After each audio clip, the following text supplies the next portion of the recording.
Hi, how are you? Thanks for joining us on Big Game Bound again. We'll get you ready for Week 3 in the National Football League.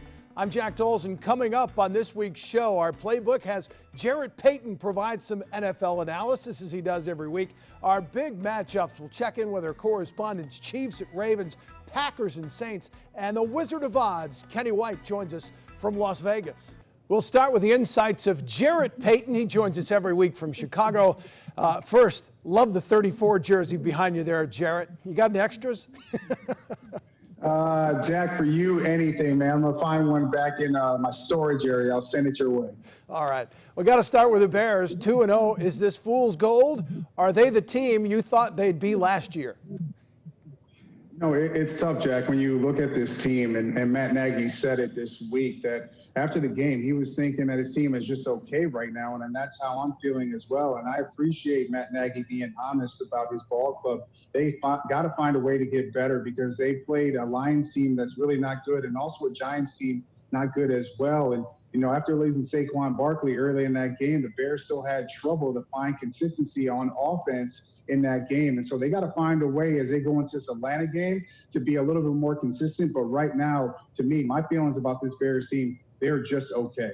You mentioned Saquon Barkley, just a brutal week for injuries. Barkley done for the year. Christian McCaffrey out for about a month.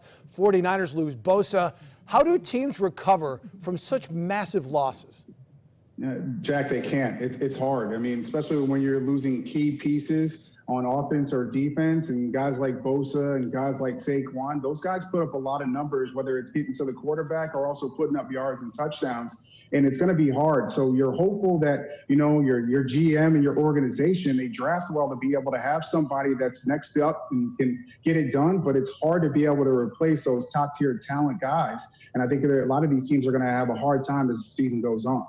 Do you think that the limited training camps, the lack of hitting, no preseason games, have something to do with this rash of injuries? Is it just one of those things, this is football? You know, me and some of my friends that played in the league, we had these conversations and we're trying to figure out what it is. And yeah, I think the lack of preparation and time of, you know, being in training camp and hitting a little bit, but a lot of these guys don't hit anyway during a lot of the camp. And so, you know, I think it has to do with just the game of football, man, the nature of the game. It's so physical. And I think that's what we're seeing right now in this crazy year of 2020. We're also seeing these crazy injuries happen to a lot of these key players. Russell Wilson on Sunday night, 5 touchdown passes against the Patriots. We hear a lot about Mahomes and Lamar Jackson. Does Wilson get enough credit for being a top-tier quarterback?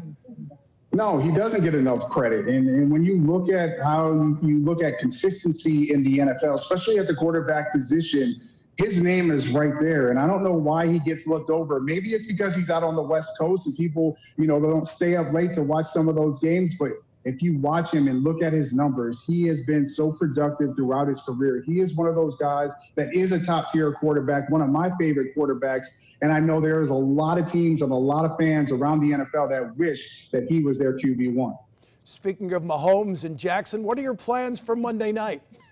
Ooh, Jack, I'm going to have my popcorn ready, man. And I'm going to be sitting and watching that little debut of both those guys. I mean, when you're talking about Lamar Jackson and Patrick Mahomes, you better have those fireworks going because both guys are so explosive and they have playmakers around them. And how both of those offenses are designed around both of those quarterbacks, it kind of opens it up for big-time plays and for both of those guys to be able to make those electric plays. So I'm looking forward to seeing how both those guys go battle back-to-back.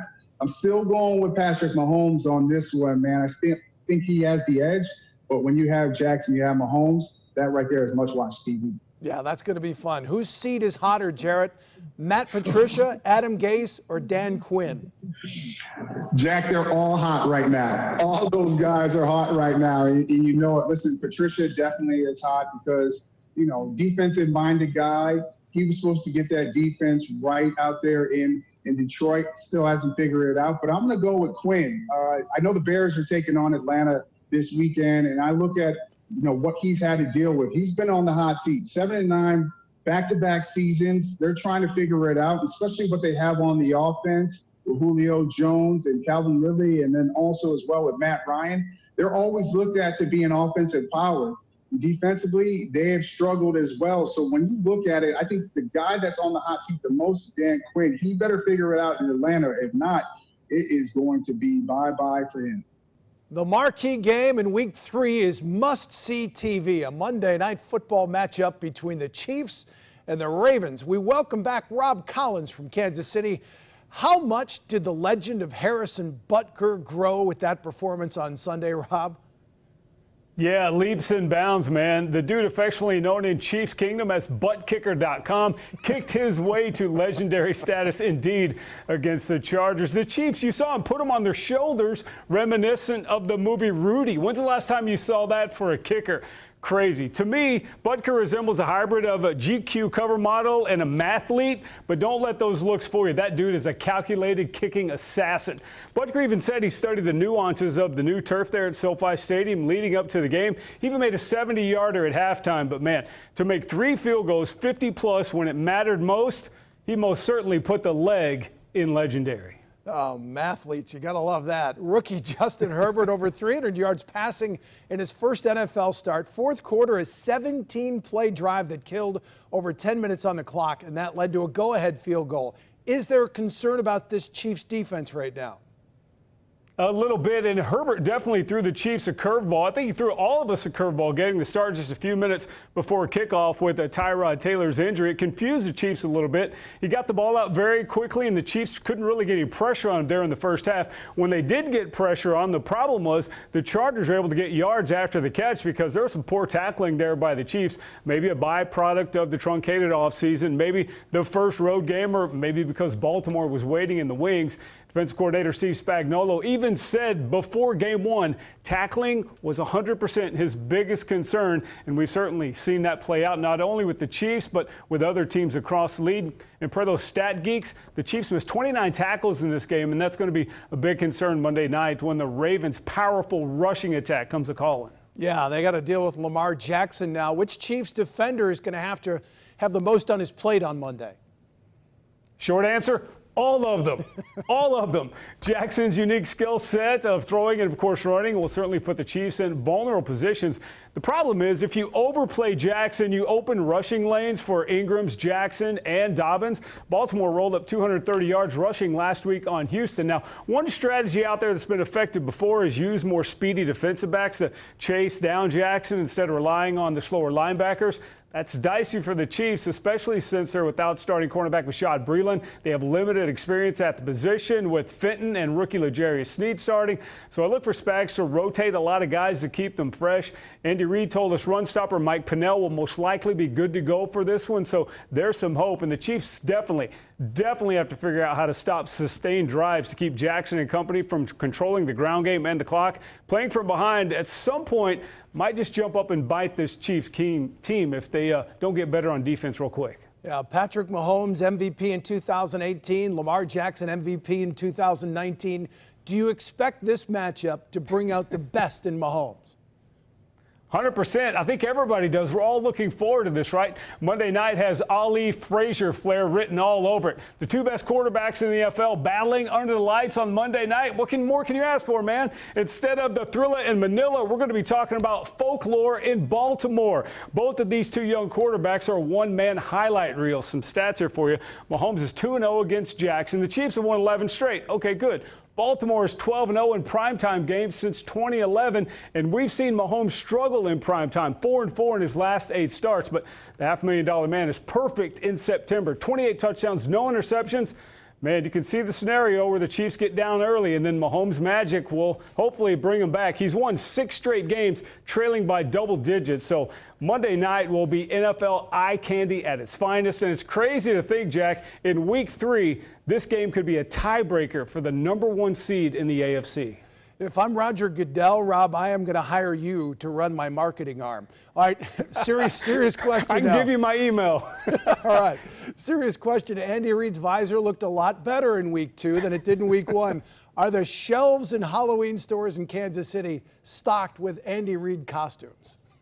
I haven't been Halloween costume shopping yet, but somebody should. That's a marketing genius right there. It's unbelievable what Coach Reid's been able to do with that. A lot of folks had a lot of fun on it on Twitter, so it's going to be pretty cool. And Alan Wright, his equipment guy, got some defogger stuff. He got some NHL stuff, so he's good to go. But even Jim Harbaugh's wife thinks mustaches and foggy face masks will be popular picks for kids in KC. She said that last week. Coincidentally, I don't know if you know this, but the Star Wars offshoot, The Mandalorian, Season 2 release date is October 30th, so I'm guessing we'll see plenty of Andalorians the next day.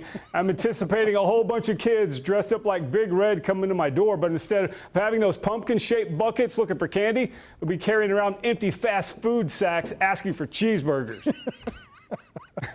Better stock up on those cheeseburgers. Thanks, Rob. I know, man. I got to run to the store. For the Ravens' perspective, we call on Damon Turbot. Great to see you again, Damon. Last year, Ravens rolled in weeks 1 and 2 and then ran into the Chiefs in week 3 and suffered their first loss. How motivated will this team be by that game for this game on this stage? I think with last year, you look at week 3, we didn't know that the Ravens would be that good. They showed up the first 2 weeks, and we're all just like, well, that was fun to watch. But then they ran into Kansas City, and obviously we saw that both teams were going to be very good. Kansas City obviously went on to win the Super Bowl. Ravens had the top seed in the AFC. This year, obviously there's a ton of motivation because the Ravens were the top seed last year. They want to be the best team. They want to win a Super Bowl. That's the expectation for this team. And they know at some point it's probably going to run through Kansas City. So they want to beat these guys, and I think this year they have that expectation. They don't just go into it thinking maybe we can do this. I think that the expectation is we will do this. So I think there's going to be a ton of motivation. Yeah, there aren't a lot of quarterbacks that have had big games against the Ravens, but Mahomes did last year. Who shoulders the burdens of trying to keep him in check? I think, well, first of all, we saw Mahomes this week look human, which is a very rare occurrence, but the Chargers kind of have a little bit of a different recipe that they can use. But with the Ravens, it all starts with the defensive line and being able to put pressure on Patrick Mahomes. At the end of the day, you let that guy pick you apart, and he will absolutely pick you apart. We've seen him get through every type of situation, but if you want to try to make him look human, you got to pressure him on the defensive line, and the Chargers were able to do that for a little while, and obviously we saw, like I said, Mahomes looked a little bit human, but now the Chargers also have a tremendous secondary, so it's not going to necessarily be that easy for every team going in and week out against Mahomes, and plus we also saw what Mahomes did in the fourth quarter. But for the Ravens, it's all going to start with getting some pressure. They've gotten in the backfield a couple times this year, and that's going to really be key for them if they want to hang in that game and win the game as well. Ravens were held to 111 yards rushing in week 1, then topped the 200-yard mark in week 2. I know the offensive line was a concern coming in. How have they looked so far? Well, I mean, you said it. Week 1 was a little bit weary, but any interdivision game, especially in the AFC North, I think you got to give it a little bit of a break. It was the first game of the year, a lot of different sorts of expectations, and the Ravens ended up doing okay. Week 2, I mean, obviously they struggled a little bit early. They were kept in check for a little bit, but as the game went on, and I think this was a great sign for the offensive line, was that the run game started to open up more and more, and I think the Ravens had over 220 yards by game's end. So you can hold the Ravens down for little portions of time, and Kansas City's going to have to do that, but you can't hold down the Ravens forever. And I think as that line gets more experience and gets together, gets some more games, and we didn't have a preseason this year. It's a completely different setup heading into each week, and now that they've had a couple games to play, I think we're going to see the O-line get even better as we go along. How much are you looking forward to Mahomes versus Jackson? Who would you take if you had the first pick in a draft where you could take anybody? Well, if a lot of people see this, then I might be getting some messages, but because this might not necessarily be a popular take here. But if I had to pick Mahomes or Jackson, I know that Mahomes is a Super Bowl MVP, won the Super Bowl last year. I'm taking Lamar Jackson just because what I see out of him this year was the big thing for me. Week 1 was just the comfort he was playing with. Last year there was a ton of flash, there was a ton of great plays, and at times he looked comfortable, sure. But right now he's completing, I think, 77, 78% of his passes to go along with everything else he can do. So if you want to try to stop him anywhere, it seems almost impossible. He's young, of course. We know how great Mahomes is, and it's no disrespect to Mahomes, but when you see the things that Jackson does, it's so unique and it's so fun to watch. And he's just such a calm character, and he's such a great character, and he's the type of guy you want to lead a franchise. And again, not saying Mahomes isn't, but I think Jackson, to me, I kind of like what he's doing a little bit more. And I think this year he's really showing early that he's comfortable and he feels ready to go with that Ravens offense. And I'd take him for the long haul. The big game in the NFC pits the banged-up New Orleans Saints against the Green Bay Packers. That game will be played Sunday night on NBC. 2 weeks into the season, the Green Bay Packers look like a team that can make a deep run into the playoffs. Very impressive in 2 divisional victories over the Vikings and the Lions. Burt Griffin is our man in Green Bay. Is it too early to talk Super Bowl for this team, Burke? Well, Jack, I would think so. Just 2 games into the season, and at this point, it's pretty clear that the Packers are one of the top 3 or 4 favorites in the NFC. They've put up the numbers on the offensive side of the football. But right now, I don't think we should compare them to the greatest teams of all time. Over 1,000 yards in those 2 games, that's pretty ridiculous, but it's a small sample size against 2 teams in the NFC North that had pretty depleted secondaries. Aaron Rodgers carved up the Vikings, and then the Packers' offense generally just pounded on Detroit. Aaron Jones through the ground. And then it was a variety of ways that they beat them. A pick 6 against Matthew Stafford, ball bounced their way, definitely, but I wouldn't write them as a Super Bowl champion yet, but they're definitely in the mix there in the NFC. Yeah, the Lions have made them traditionally look really good. How strange was it to watch a game at Lambeau without fans? I got to be honest with you, due to the new coronavirus restrictions in the NFL regarding the media, I didn't even make the trip over to Lambeau Field because we only had 2 people who were allowed to go. Our cameraman was one of the pool shooters for the state of Wisconsin, so we could only have 1 person there. So that was our reporter, M.K. Burgess, who was there. She covered it, but she also said it was just weird because Lambeau's such a rockin' and festive place. And I think the Lions maybe bit off a little more than they could chew when they did the first Lambeau leap, and that may have ticked off quite a few of the Packers players. Yeah, not a real wise move by Kerryon Johnson. Aaron Rodgers looked really sharp. How motivated was he by the selection of Jordan Love? You know, I don't think the Jordan Love selection in the first round really was a motivating factor. Aaron's been a guy who, I mean, he has a chip on his shoulder that is ginormous all the way back to when he was drafted and fell all the way down. Tim Boyle is still the number 2 quarterback. Jordan Love is going to be number 3 for quite some time. I don't believe that was a motivation. Back just after the draft, I asked Packers GM Brian Gutekunst, were they drafting for 2 years instead of just 1 because of the coronavirus and the unknown factors? And I think they were looking long term because there are going to be NFL teams that have to have 3 active quarterbacks at some point on the roster this year. Rodgers barely had a grass stain on his uniform. Lions hardly touched him. Aaron Jones, 168 yards rushing. How good is this Packer offensive line? Well, look, they have been shuffling guys around due to injury from the very beginning of the Vikings game. And everyone was a little surprised that Elton Jenkins moved from left guard to right tackle when Billy Turner couldn't go. All of a sudden, you have an injury to Lucas Patrick at guard. He moves back. Jenkins moves back to left guard. In comes Ricky Wagner, the former Lion, who was a stalwart at tackle. He fills in there. Lane Taylor tears his ACL, and then they go with another Michigander, John Runyon Jr. So they are stacked and loaded with a bunch of guys who are versatile. And as we saw, the Lions, they did their own share of social distancing by the way the offensive line played on Green Bay. Yeah, that's a good point. All right, the good news, the Packers are 2-0, but they have given up 54 points in those 2 games, and New Orleans is next up on Sunday night. Concerns about the defense? Oh, I think you have to be, especially on the ground. I mean, the Vikings were not out of it. The game was 29-10. You thought they were going to put it away going into the 4th quarter, and Minnesota just went off. And if the Packers didn't score 43, they might not have won that game. Now, against the Lions, it was a little bit different. 17-14 at the break. They allowed just 1 touchdown and less than 100 yards in that second half. But as we saw last year in the San Francisco NFC Championship game and the game against the 49ers during the regular season, they got pounded on the ground. And right now, Kenny Clark, who is their best run stopper in the interior of that defense, he is out. Nobody knows for sure how long he'll be out. But the Saints, I don't know, on Monday night against the Raiders, I think maybe Las Vegas and John Gruden developed a formula. I think if you stop Alvin Kamara right now, Drew Brees at his age and how he looked on Monday Night Football, the key is stopping Kamara.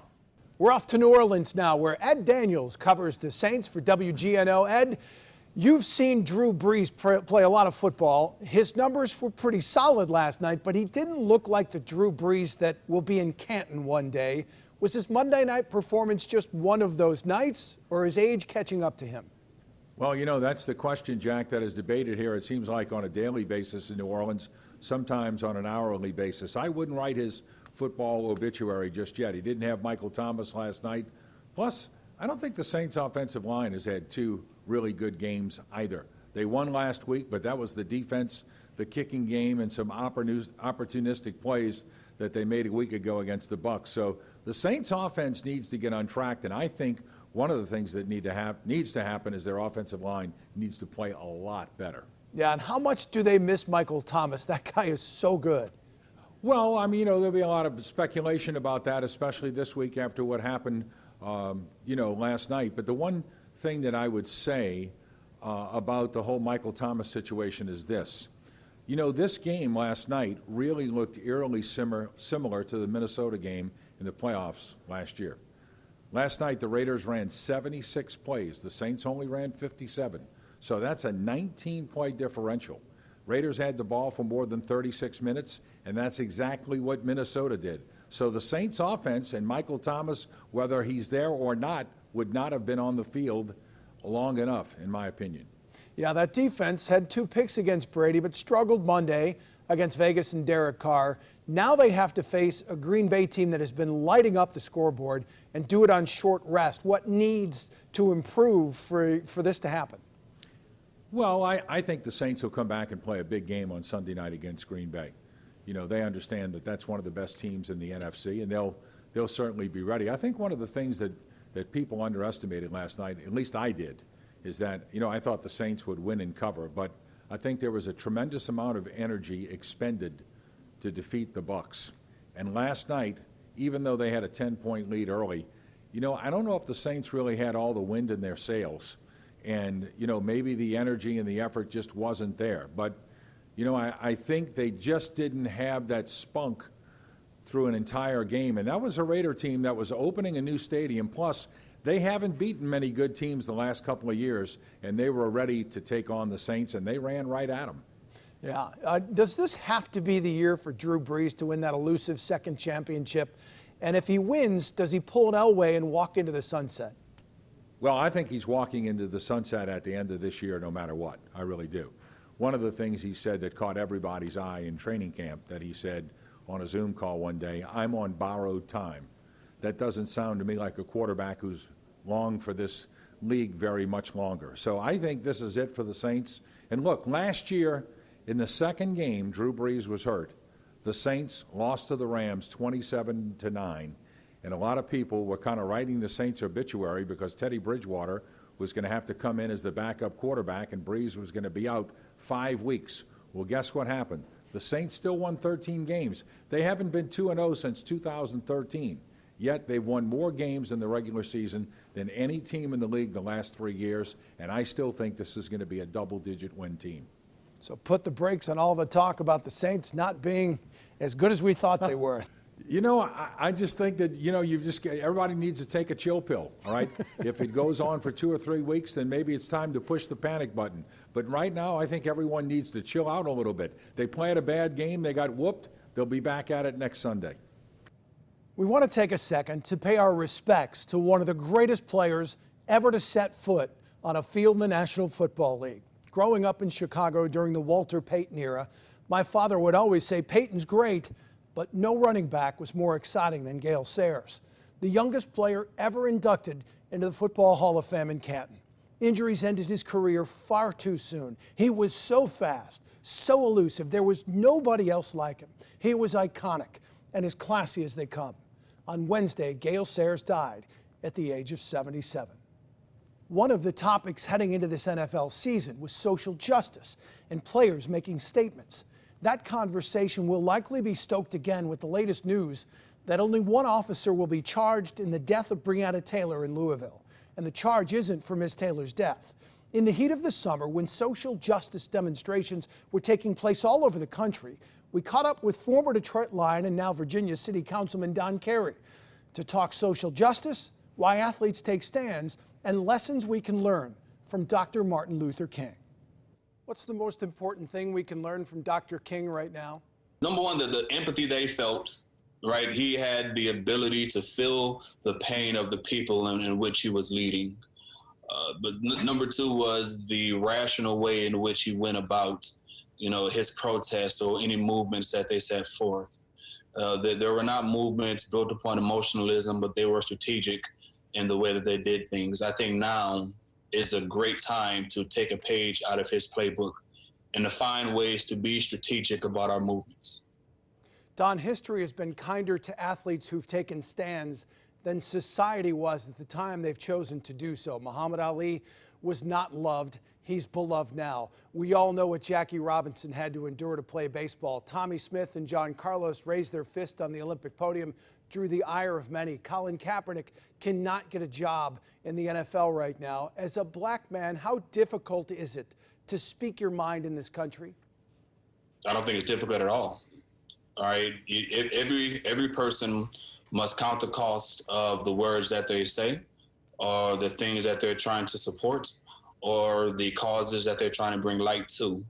That doesn't at all negate whatever consequences that may come as a light of that.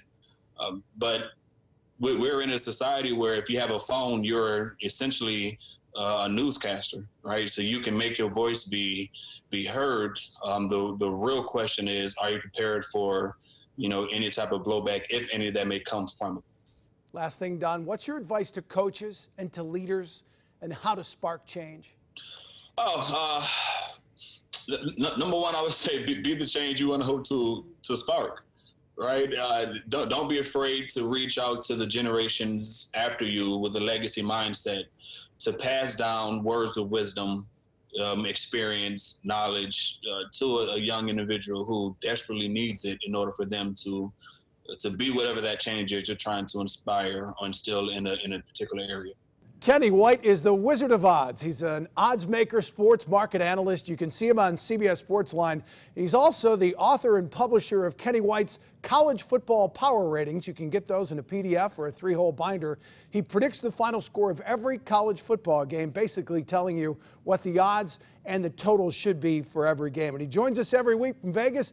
Kenny, great to have you again. I'm curious, my favorite game this week, Patriots and Seahawks. Did you have the over or the under for that one? You like to bring up sore subjects, don't you, Jack?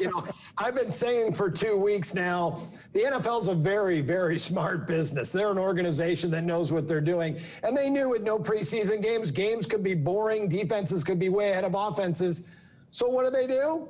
Let's allow the offensive linemen to hold and not let any pressure on the quarterbacks. Give the quarterbacks time to find receivers and pick defenses apart. That's what's happened. Hey, right now, the first 2 weeks of the season, highest scoring season since 1980, I believe. And you know what? Holding penalties, offensive holding penalties down 80% in the first 2 weeks of the season. And you know what? You brought up that subject, though. I went under in the Patriots-Seattle game only because both teams play so slow, so methodical. I thought it'd be a low-scoring football game, but boy, I was wrong on that one. That's the kind of game that makes me glad I don't bet. But you're saying they're protecting the quarterback. So many key injuries in week 2. How much does that impact the Lions for these games going forward? Yeah, well, each player I evaluate and give them a player power rating, and I give them an above average rating. The biggest ones this weekend are obviously going to be quarterbacks. So Jimmy Garoppolo is the biggest value at 2.5 points. But we have several players worth 1.5 points to their power rating, and that's Christian McCaffrey with Carolina, Saquon Barkley with the Giants, who is out for the year, and then Nick Bosa for San Francisco is one of the few defensive players in the league that's worth 1.5 points. So those are some big names. A lot of injuries for the San Francisco 49ers. Guys worth 0.5 point. Mostert, Solomon Thomas. So the 49ers are a banged up team. Yeah, Kenny, coaches are notorious for saying as little as possible about injuries. Do you recommend waiting until the injuries are out, the injury report, the final one is out, before you place a bet? It's a double-edged sword. I always recommend betting as early as possible to get the best number. You want to buy things on sale early on the week, and then when it gets to full price game day, you're paying too much for a team that you like. So if you have a sharp opinion, The numbers should move your way 75% of the time. If they're not, then you're probably better off waiting till the day of the game. There are a bunch of states where gambling is legal now. Do you have any tips for the casual bettor or somebody who's just getting into this for the first time? Hey, hallelujah. It's about time. I thought we would have seen this 20 years ago, way behind the times, but it's here. So it's awesome, and it's going to continue to spread. Sports bettors, my recommendation is a couple things. One is have more than one sports book. Have 3 or 4 so you can shop lines and shop value. So if you like the Seattle Seahawks, one book may have them at 3.5, where others have them at 4, 4.5. That half point will be so big over time. When you make 1,000 bets and you got the best of the line 1,000 times, you're probably going to cash almost 100 of those times that you wouldn't have if you would have a bad number. Also, straight bets is the way to go. The numbers prove it out. Sportsbooks hold 1% on straight bets. That's a single bet. They hold 10% on parlays. So you know what? Hey, take your time, bet one game at a time. Don't bet parlays, bet straight, and get as many numbers as you possibly can to shop around.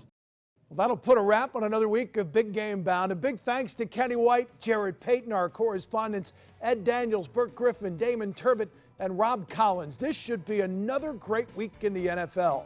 For Spencer Wheelock and our crew here in Grand Rapids, I'm Jack Doles. Have a fantastic day.